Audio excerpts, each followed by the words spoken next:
Bismillah. Assalamualaikum warahmatullahi wabarakatuh. Apa kabar sahabat? Kembali lagi dengan kita di sini dari podcast kita dari Kualitas TV.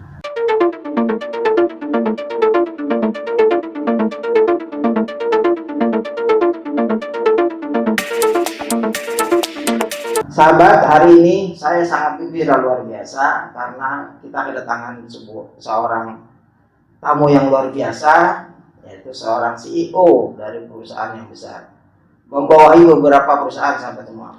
Tapi orangnya masih muda, luar biasanya sangat muda. Orang muda memimpin perusahaan, orangnya rendah hati, low profile, dan nggak macam-macam. Sahabat, kita perkenalan dengan Bapak Agus Arwibowo. Kebetulan udah ada di sebelah kita. Ya Pak Agus, apa kabar? Luar biasa, dahsyat, baik, pasang. Alhamdulillah kita senang ya kedatangan tamu istimewa Pak Agus Arwibowo. Teman-teman, beliau ini masih muda, tapi tanggung jawabnya, pekerjaannya, jabatannya luar biasa. Kita salut untuk Pak Agus nih. Pak Agus, bisa diceritakan sedikit tentang perusahaan Bapak sekarang, sejarah dan bagaimana berdirinya sampai saat ini? Ya, makasih Pak Sam. Saya yang harusnya berterima kasih udah diajak ngobrol-ngobrol seperti ini, karena sebenarnya saya untuk depan kamera itu udah ngeredek dari semalam saya nggak bisa tidur karena mau diwawancara seperti ini. Kalau bicara masalah perusahaan ya Pak, jadi perusahaan kita ini resmi berdiri itu akta, dulu namanya CV Satria Kencana Milika, itu berdiri tahun 2001. Dan saya bukan salah satu foundernya, jadi saya itu masuk paling belakang, karena terakhir ya Pak ya? Paling terakhir karena saya di perusahaan sebelumnya itu posisi saya sebagai teknisi, bukan sebagai sales ataupun marketing. Jadi setelah jualan baru ada trouble, baru teknisi dibutuhkan. Jadi pendiri utama itu adalah Pak Nisar. Beliau sekarang menjadi komisaris kita di Sky Group ini. Jadi 2001 kemudian saya masih ingat banget, saya ditelepon sama Pak Nisar itu bulan puasa, bulan Ramadan ya, di tahun yang sama ya? Oh, satu juga. Tidak, di tahun 2002. Tahun 2002. Setahun kemudian. Ya, kurang lebih setahun kemudian itu ditelepon, pakai telepon tuh, bayar telepon sekitar jam 6:30 pagi kalau nggak salah. Saya masih jalan tol. Waktu itu saya ngantor di Pulau Kambing, di Pulau Gadung. Perjalanan ke Pulau Kambing, Pulau Gadung itu tahun 2002 itu ditelepon sekitar jam 6:30 pagi, ngajakin ketemuan. Kemudian siangnya saya ketemu beliau di sebuah gedung di daerah SCBD sana. Nah, dulu ngantornya di sana, kan? Di basement. Kemudian Pak Nisar bicara ke saya. Waktu itu simple yang ditawarkan. Biasanya orang kalau mau ngajakin gabung usaha itu bla bla bla, nanti usahanya begini, nanti kamu kan profit sekian, share janjinya gitu kan. Nah, pada saat itu cuma satu kalimat yang menurut saya unik. Mas, yuk kita sama-sama bikin usaha. Tujuan utamanya adalah bisa mengumpulkan 200 orang. Enggak pakai angka, enggak pakai miliar, 200 juta, enggak. Orang aja ya 200 orang. Kita punya 200 orang. Oke Pak, saya pikirkan dulu. Kemudian esok harinya itu saya telepon lagi. Dan pada saat itu saya di Raja Wali, kebetulan saya di perusahaan BUMN itu, saya satu tim. Kemudian saya bilang, saya satu tim Pak. Kalau mau kita bicara salah perusahaan Semuanya. kita satu tim. Oke. Jadi pada saat itu akhirnya hanya 2 orang yang pindah ke sini. Nah, jadi kenapa saya tertarik itu justru karena pembukaannya adalah 200 orang. Bukan 200 juta, bukan 200 miliar atau 200 triliun, tidak sama sekali. Nah, terus berkembang. SKM menjadi distributor Jabodetabek saja. Dan itu barangnya ngambil dari mana aja dan palu gada. Apa lu mau gua ada gitu kan. Nah, tahun 2005 itu berdirilah PT Sabta. Masih CV dengan klinik pertamanya itu di Klinik kesehatan. klinik kesehatan 24 jam di Pondok Kelapa. Itu persis di depan makam Pondok Kelapa.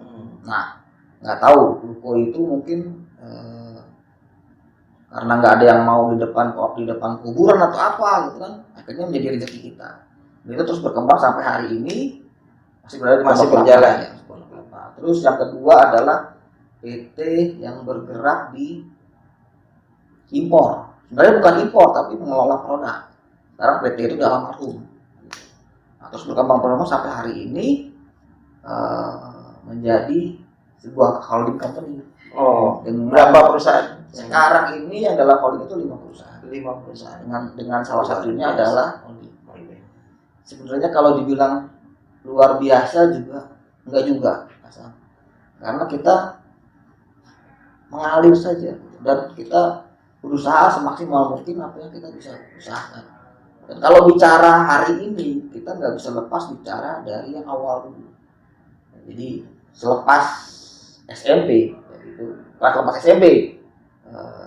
pada saat SMP itu bapak itu bilang, bapak saya, kalian semua, kebetulan bapak saya anaknya semua laki-laki semua. Berapa jumlahnya? Ada saya 4, jadi total saya 5. Laki semua. Kalau Jawa bilang Pandawa 5. Nah, bapak itu bilang bahwa kalian semua harus sekolah STM, sekolah kejuruan. Wah, saat itu dalam hati itu, gara-gara bapak pasti dia punya duit. Ya, kalau ngomongnya STM gitu kan, Biar cepat kerja ya, mungkin. jadi biar cepat kerja, biar cepat matang dan sebagainya. Ya namanya saya udahlah, kata orang tua itu mungkin bagus. Pada saat itu enggak juga, menurut saya enggak juga. Sekolah kok kejuruan nggak mungkin saya ngambil semea dong, gitu kan. Akhirnya saya ingat banget di SMP itu ada waktu pas milih sekolah STM. dulu itu kalau SMA itu rayon, kalau STM enggak, Bebas. dan punya pilihan 3. Sama SMA juga pilihan 3 tapi rayon, iya kan? Iya. Kemudian saya milih ini kok ada STM yang nggak pakai nomor. Terus STM 1, STM 2, STM 3, 4, 5 pakai nomor. Ada satu STM untuk saya Namanya doang. Berarti STM bangunan. Nggak pakai namanya lah. Itu nomor 1. Jadi nomor 1, nomor 2-nya itu STM 3. Nomor 3-nya itu STM 1. Itu yang terkenal lah, kan? akhirnya diterima di Saya berharap itu di STM 3. Nah, tapi alhamdulillah diterima di STM Pembangunan. Nah, yang 4 tahun itu ya Bang. Nah, unik itu di situ. Luar biasa, sekolah 4 tahun ya. Saya sudah mendengar bahwa sekolah itu 4 tahun, tapi saya nggak percaya. Pas datang Benar. sekolah, bener 4 tahun. Masya Allah, mati sekolah 4 tahun. Gitu kan. Orang lain 3 udah lulus, kayak kita belum lulus. Udah lanjut kayaknya ya bagus ya. Ya, udahlah terus jalanin aja lah. Kemudian saya dapat di elektronik komunikasi. Jalanin selama 4 tahun, dan uniknya lagi di tahun keempat saya pagi-pagi berangkat masih sekolah, pasti pakai seragam abu-abu gitu.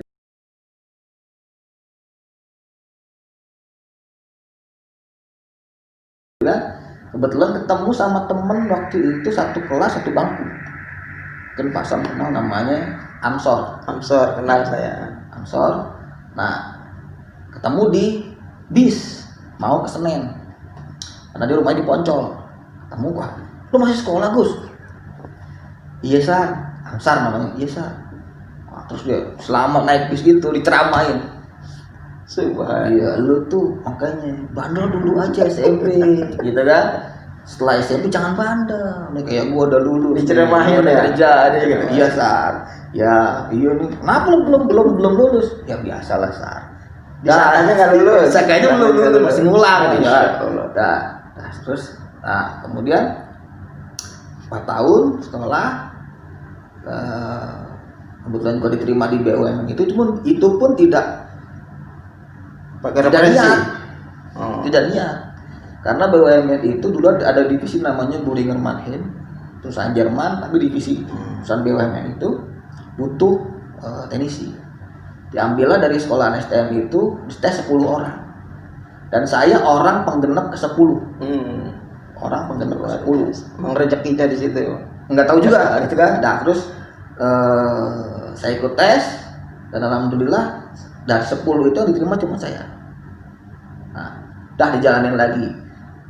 Selama waktu menunggu tes itu, saya juga melamar ke Bank Bali pada saat itu.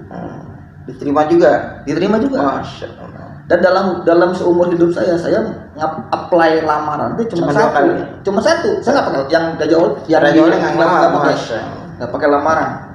Cuma ke Bank Bali saja. Nah, itu pun diterima ya. Diterima, Tapi kan dimasukin. nggak masuk jalan ya. karena diterima saya di bagian server. Nah, kan saya komunikasi di bagian server, tugasnya matiin, hidupin server sama maintenance server. Waduh, kerjaannya gitu banget gitu kan. Kalau yang di Boehringer ini kerjaan yang menurut saya ini bidangnya apa sih? Itu ternyata bidang kesehatan laboratorium. Padahal saya elektronika gitu kan, menantang gitu. Nah, masuklah di situ sampai 10 tahun kemudian. Tahun 93 kemudian saya setelah diajak gabung oleh Pak Nisar, saya masuk ke SKM Group ini tahun di sana keluar ya Pak ya? Keluar 2003 dan alhamdulillah juga saya ketemu jodoh itu jadi perusahaan BUMN itu. Jadi istri saya sampai hari ini. Luar biasa. Nah, kalau kita pikir-pikir lagi, kalau tidak dimulai dari bapak saya bilang STM aja, nggak jadi sampai sekarang. Mungkin sampai tidak akan berada di sini. Biasa ya.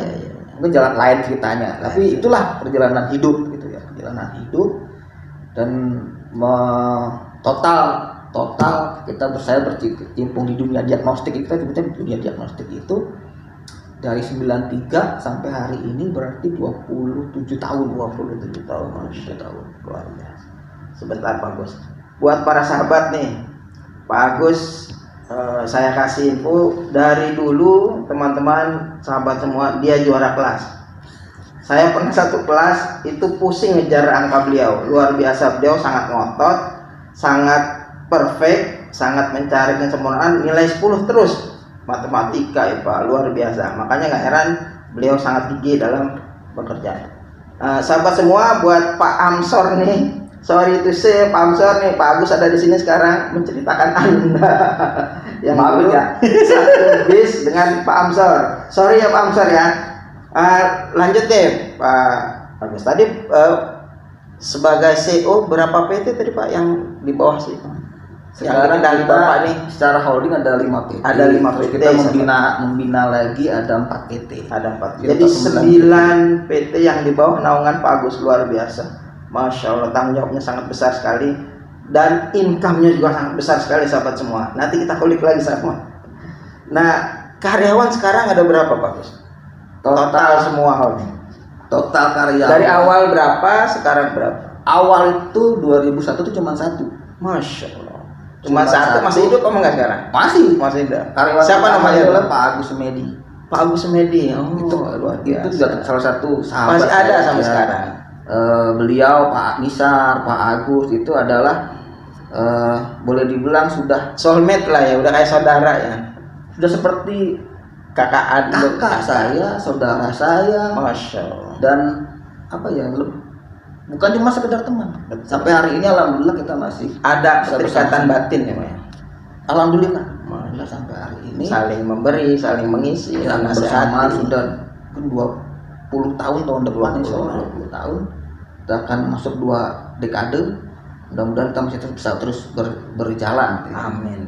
Kemudian sekarang tadi saya bilang di awal adalah Pak Nisar itu bercerita 200 dan itu sekarang sekarang itu total dengan dokter, kemudian karyawan yang tidak tetap ya, itu sekitar kemarin saya dapat data itu 460. Masya Allah, sahabat semua 460 karyawan di bawah. Jangan kencang-kencang. Luar biasa. Banyak yang Terus kita mau tahu nih Pak Agus, bidang apa saja dari 9 perusahaan itu? Sebenarnya bidang kita cuma satu, bidang kesehatan. Bidang kesehatan, tapi banyak cabangnya ya. Ya, ada yang mengurusin masalah produk, Ada. ya, dari impornya, kemudian alih teknologinya, kemudian after salesnya, kemudian ada yang distribusi, kemudian ada yang klinik 24 jam, kita sebutnya klinik orang sakit, dan klinik orang sehat, klinik medical check up, klinik orang sehat. Jadi ada 4 line bisnis yang kita jalankan. Terus saya pernah dengar juga katanya pernah ngasih modal ke orang, gimana cerita Pak Agus? Buat buka perusahaan, ini yang unik nih, saya pernah dengar, wah ini perlu diundang nih di podcast nih. Bisa cerita? Sebenarnya kita nggak ngasih modal sih, secara langsung kita nggak kasih modal, tidak. Tapi jadi gini, ada teman-teman ya, kita nyebutnya teman-teman, bukan karyawan, kita teman-teman yang sudah mencapai posisi, misal dia sampai di posisi supervisor atau manager. Nah, kan posisi dia boleh dibilang mentok, karena di atasnya masih dijalanin oleh direktur, dan direktur itu kebetulan masih pemiliknya. Nah, dia punya potensi, dia punya semangat, dia punya talenta gitu. Kayaknya kita tawarin. Contoh misalkan si A, Mas, kamu mau nggak buka perusahaan di Karawang? Terus gimana modal? Iya, kamu bareng dengan kita. Akhirnya kita buka di Karawang. Sampai hari ini masih berdiri. Tapi perusahaan beliau gitu ya, bukan perusahaan beliau tuh ada namanya di situ. Iya, kita bantu untuk ya, mendirikan. nama kita dari situ itu sebenarnya cuma untuk mendampingi saja. Nah, itu Karawang, kemudian Depok, kemudian kita pernah mendirikan juga di Jogja, tapi kemudian karena berbeda pandangan akhirnya berjalan sendiri. Dan sampai hari ini di Jogja pun masih berjalan. Saya dengar masih berjalan. Kemudian beberapa juga perusahaan ada yang di sini. Jadi kalau bicara berapa perusahaan, saya enggak, karena banyak yang kita bikin terus kita close atau berjalan sendiri. Ya seperti itulah, bukan memberi modal sebenarnya, tapi lebih ke support gitu. Alhamdulillah sampai hari ini masih berjalan. Masya Allah, luar biasa.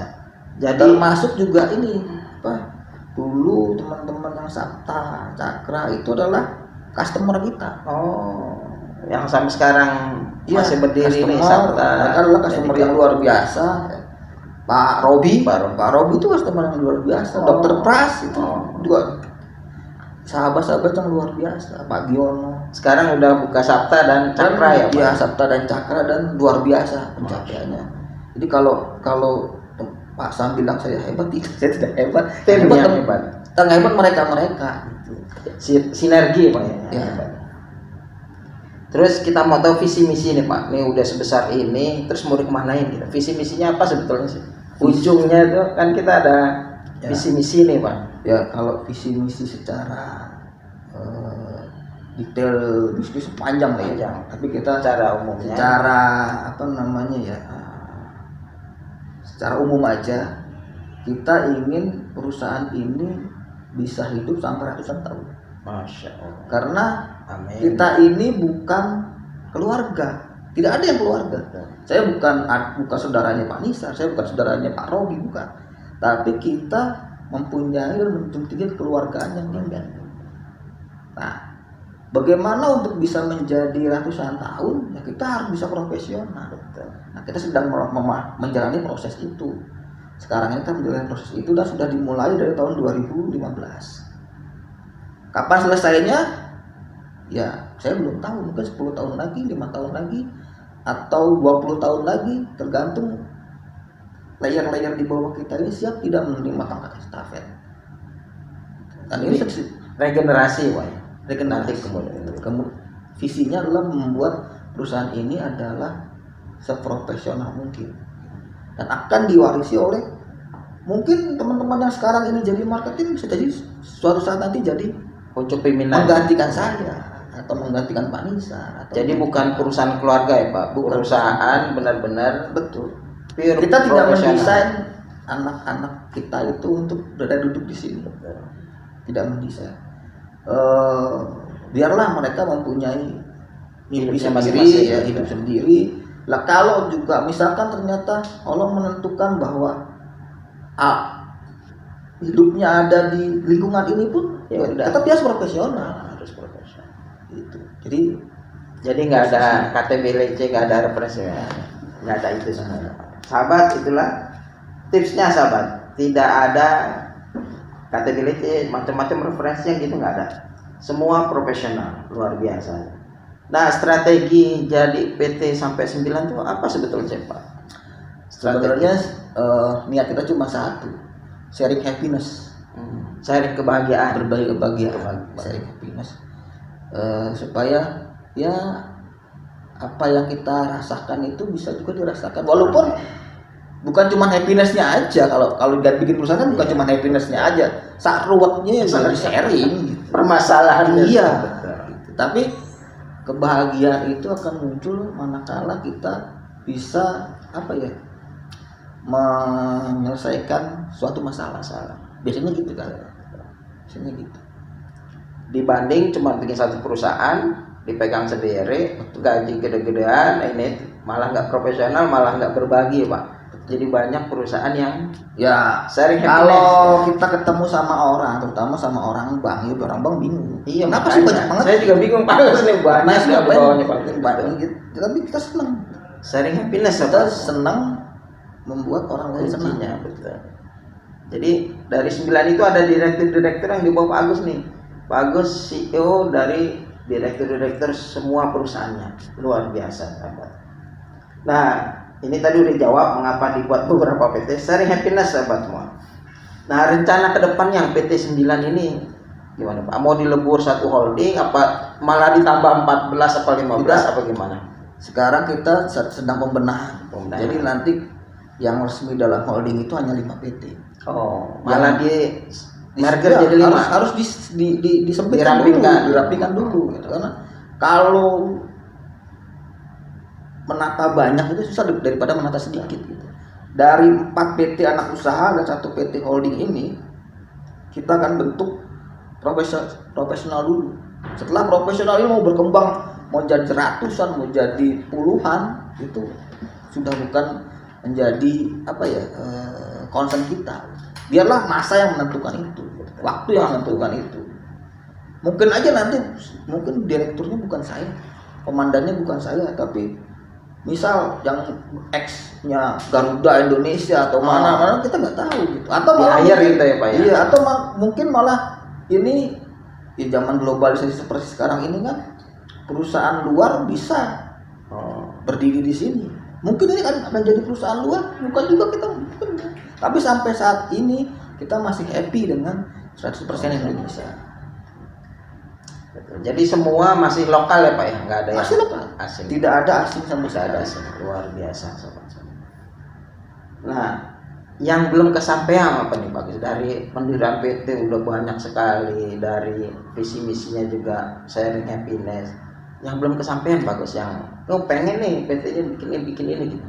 Kalau dibilang Yang belum kesampaian atau belum kesampaian sih, alhamdulillah apa yang kita mimpikan dulu itu sudah tercapai. 200 orang. Udah lebih dari 200 ya. orang. Kemudian kita upgrade lagi nih. Tercapai. Kita upgrade lagi di tahun 2014, 2015. Itu kita upgrade lagi jadi 500. Masya Allah. Target 500. Membantu lapangan pekerjaan sobat. 500 orang. Luar Jadi biasa. kalau yang belum tercapai ya kita pengen buka lowongan sebanyak-banyaknya. Itu aja. Walaupun sekarang di masa pandemi ini Tetap buka lowongan ya Pak. Masya Allah. tetap buka lowongan. Luar biasa. Masa pandemi sahabat, hanya perusahaan Pak Agus nih yang buka lowongan setiap hari. Ya dari beberapa perusahaan Salah satunya Pak Agus hari ini membuka lowongan di masa Nanti pandemi banyak yang luar biasa. telepon Mas. Asal loh. Nah, kalau boleh tahu nih Pak, omset tahun ini yang udah tercapai dan targetnya berapa Pak? Dari semua perusahaan berapa? Secara umum aja sekitar. Apa rahasia apa gimana? Ya kalau sebenarnya Buat motivasi para pebisnis ya muda. ya kalau gampangnya umumnya aja lah ya. Target kita tahun ini adalah 3 digit. Masya, Triple digit. triple Triple digit, digit M. triple digit M sahabat semua. Triple digit M dan kita mohon doa sama-sama jadi insya Allah tahun Amin. ini bisa tercapai. tercapai. Ya. Karena sebelum ini kita masih berada di 2 digit digit. M gitu. Luar biasa, mudah-mudahan tercapai Pak Agus. Triple digit M sahabat semua. Udah ketahuan tuh angkanya sekitar itulah. Nah, tips-tips buat para pengusaha muda Pak Agus, biar ini kan banyak usaha nih yang gulung tikar, tumbang. Nah, tips-tipsnya buat para pengusaha muda. Minta tipsnya. Tipsnya jangan pernah menyerah. Jangan pernah menyerah. Iya. Kita nggak tahu kapan masa itu datang. Karena sering kita diskusi ya dengan teman-teman itu, kita ini bukan lulusan sekolah manajemen, kita bukan lulusan orang ekonomi, kita bukan orang yang pandai berbisnis, tidak. Kita hanya orang yang boleh dibilang nekat. Waktu kita keluar, Bondo nekat ya, ya. waktu kita keluar dari perusahaan masing-masing, Pak Nisar tuh, Pak Nisa juga pernah kerja juga dulu, ya, Pak. dia di perusahaan PMA malah, PMA. gitu kan, dan perusahaan besar keluar. Itu pun dibilang sama bosnya, kamu mau ngapain lagi? Saya pengen usaha sendiri. Saya pun juga gitu. Bahkan saya harus menghadapi keluarga kan. Yang nggak terima gitu. Iyalah, Karena tahu-tahu pindah kaget gitu ya Pak. ya kita punya kerjaan di perusahaan BUMN. Kemudian jabatan Udah kita ada, ada, jabatan udah fasilitas oke. kita ada.